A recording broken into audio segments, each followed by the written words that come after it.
Ang programang ito ay rated SPG. Striktong patnubay at gabay ng magulang ang kailangan. Maaaring may masiselang tema, lengguwahe, karahasan, sexual, horror o droga na hindi angkop sa... Kung hindi humingi tulong natin, hindi kita tutulungan. Anong gusto mo? Invest effort? Isang proyekto tayo diretso?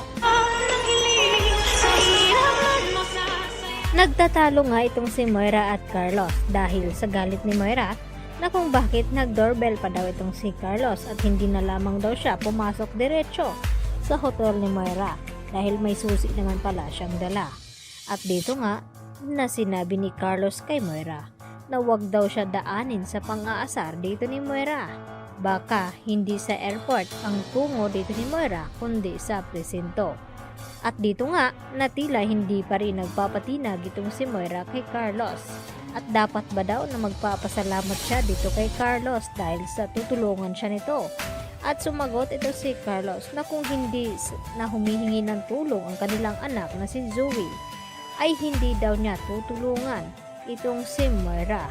At dahil mas pinili nga ni Carlos na manatili kaysa makasama dito kina Annalyn at Lynette sa Japan dahil nga sa awa niya dito sa kanyang anak na si Zoe. Subalit, yun din ang ipinagtataka dito ni RJ at Giselle na kung bakit hindi daw sumama itong si Carlos kina Annalyn at Lynette sa Japan at kung bakit nagpapaiwan siya.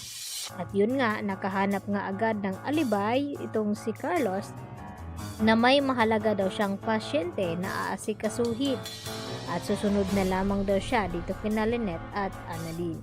Subalit, hindi nga kumbinsido itong si Giselle sa mga sinasabi nga dito ni Carlos Benitez. Samantala, unti-unti na ngang nagtatagumpay itong si Eric na isabotahe itong Apex Hospital dahil abala daw itong si Giselle at RJ sa inaasikasong kaso dito ni Moira.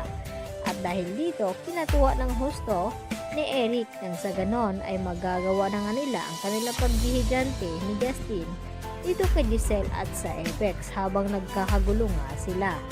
At dito nga na dumating ang mga pulis kasama si RJ at dito na ibinalita kay Giselle na sa wakas ay may warrant of arrest na nga dito kay Moira dahil sa pera na natagpuan at isinauli sa mga pulis na si Moira daw ang nagbaon nito. At dito nga nakumpirmado na si Moira nga ang may hawak ng salaping iyon. At dito na sinabi ni Giselle kay RJ na sa wakas ay mabibigyan na daw ng hustisya ang kanilang papa. Napayakap na lang siya dito kay RJ. At hindi na nga nag-aksaya itong mga ito at sinabi ni Giselle na arrested here. Ito nga si Moira ang tinutukoy nito. Subalit nang makarating na nga sa hotel ni Moira ay nadatna ng mga pulis na wala na nga siya roon. At dito naman namataan ni RJ na papalabas itong si Carlos sakay ng kanyang kotse at may kasamang babae. At napagtanto nga ni RJ na si Moira dahil pinasundan niya nga ang nasabing kotse. At dito nagulat itong si Carlos na kung bakit kasama ni Carlos itong si Moira. At hindi na napigilan ni RJ ang kanyang sarili. At dito na nilapitan si Carlos at sinaktan at sakto din na dumating itong si Zoe at inawat itong si RJ dahil sa galit nga ni RJ na kung bakit tinutulungan niya ang isang kriminal na makatakas at ito na nga si Moira.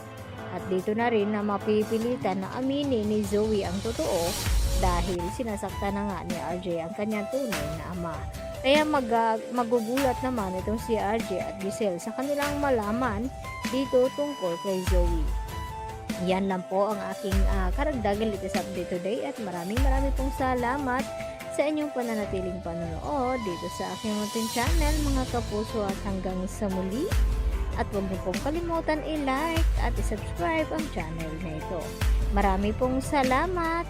Bye-bye!